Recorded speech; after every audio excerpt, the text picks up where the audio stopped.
आज तक जो पूरे हिंदुस्तान के अंदर में इस तरह से दंगे फैलाए गए, ये मात्र एक सांप्रदायिकता का दंगा कुर्सी और पैसे के लिए फैलाए गए, न कि ये राम जन्मभूमि के। मैं तो ये कहना चाहता हूँ, मैं राम जन्मभूमि मंदिर का पुजारी हूँ, मैं बिल्कुल सत्य कह रहा हूँ आपसे कि आज तक विश्व हिंदू परिषद के लोगों ने वहां पर एक माला भी नहीं चढ़ाया, भगवान की पूजा अर्चना तक उन लोगों ने नहीं करवाया वहां पर।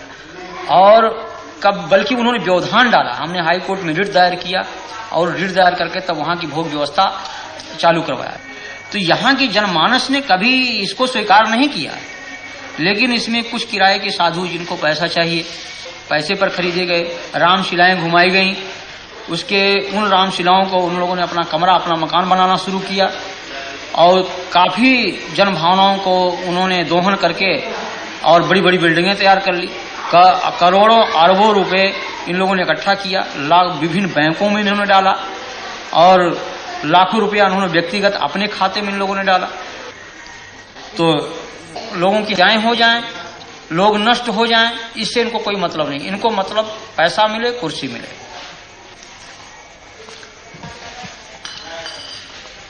यहाँ जो लोग हिंदू राष्ट्र की बात करते हैं, राम के नाम पर तनाव फैलाते हैं, हिंसा करते हैं, ये सभी उच्च जाति के लोग हैं और ये सबके सब सुविधा भोगी है। इनमें त्याग और तपस्या और जनमानस का हित लेस मात्र नहीं है।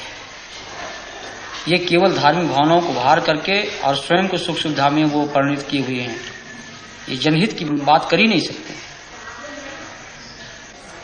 लेकिन आज बड़े बड़े मठ हैं, करोड़ों अरबों की संपत्ति उसमें है और हम पैदल छोड़ करके एयरमेल से चलते हैं, फर्स्ट क्लास की टिकट पर चलते हैं, एयर कंडीशन के कमरे में रहते हैं।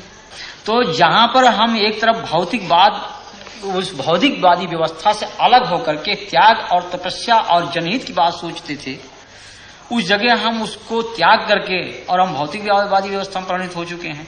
जब हम भौतिकवादी व्यवस्था में पूर्ण रूप से लिप्त हो चुके हैं तो हम भौतिकवाद की ही बात सोचेंगे, हम उससे परे हट नहीं सकते हैं। तो ये आज के धर्माचार्यों को आप क्या कहेंगे? हम तो इनको भौतिकवादी व्यवस्था का एक पोषक मानता हूं मैं। ये जो पूंजीपति कहते हैं कि हिंदू धर्म की रक्षा, हिंदू धर्म की रक्षा, मैं कह रहा हूं कि यहीं पर देश के पूंजीपतियों जो आज धर्म की, आज अशोक सिंघल को इस बात को जो कह रहे हैं कि हम बहुत बड़े राम के भक्त हैं, क्या राम का यही आदर्श है कि 90% लोग भूखों मरे? ये हमारे देश की जो विषमता है आज, ये क्या इन धर्माचार्यों की पे नहीं चाहिए? अगर आप बड़े पूंजीपति हैं, आपके पास पैसा है, आपके कहने में एक पूंजीपति समुदाय देश का है, तो उन पूंजीपतियों से पैसा लेकर के उन गरीबों में लगाइए आप, जैसे मदर टेरेसा कर रही है, या और जिन धर्माचार्यों ने किया है, पूर्व जो धर्माचार्यों हमारे ने किया है, उनका अनुकरण करें आप।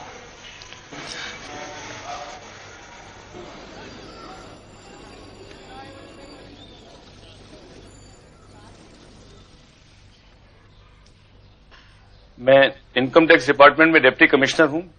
पिछले साल मार्च 2 को मैंने विश्व हिंदू परिषद के जो अकाउंट्स हैं उनके बारे में जानने के लिए इनको सम्मन्स जारी किए थे। अशोक सिंघल समेत जो लोग इनका हिसाब देखते हैं उनके पे दिए गए थे। 24 घंटे के अंदर विश्व हिंदू परिषद का एक बहुत बड़ा डेमोन्स्ट्रेशन 28 लोधी एस्टेट पे प्रधानमंत्री के बाहर हुआ। उसी दिन मेरा मद्रास तबादला कर दिया गया और तब जो सरकार थी उन्होंने उस पूरी इंक्वायरी को दबा दिया, फिर मुझे सस्पेंड कर दिया गया। विश्व हिंदू परिषद के बारे में दो तीन चीजें मुख्य मुद्दे मैं देख रहा था। एक तो ये कि क्या इनके पास बाहर से पैसा आया है कि नहीं आया है।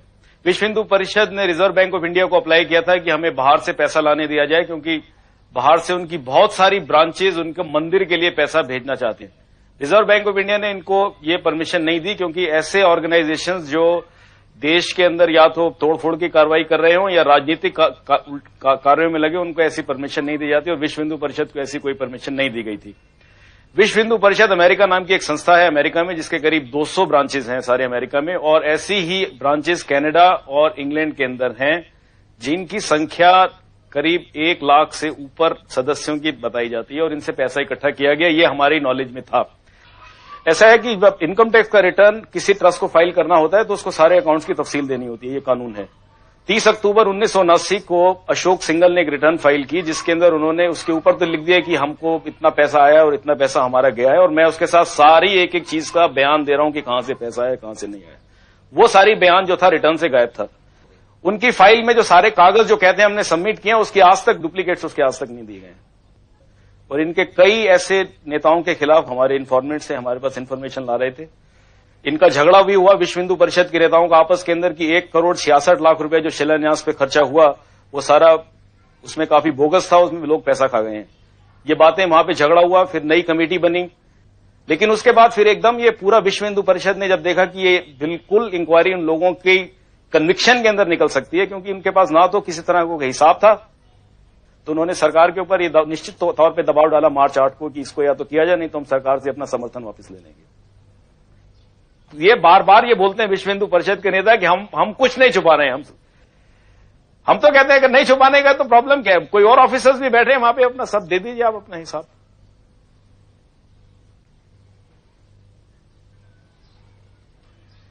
मैं बाहर से जब पढ़ के आया था वापस तो इसी ख्याल से आया था कि शायद देश के लिए कुछ करूंगा, लेकिन इस देश में होना है। मैंने एमबीए पास किया था अमेरिका से, मैं सब छोड़ के अपना काम छोड़ के मैं हिंदुस्तान चला आया था यहां पर।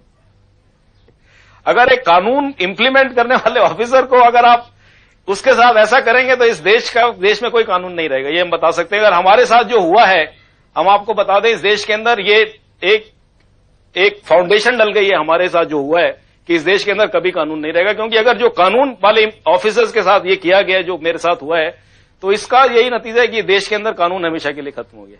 मैं तो ये समझता हूं, मेरे को तो कोई उम्मीद नहीं है कि ऐसे कुछ इस देश का कोई होगा भविष्य। मैं चाहता हूं भविष्य हो, लेकिन मैं इस बारे में मेरे को तो नहीं लगता कि अब कुछ भविष्य रहा है इस देश के अंदर।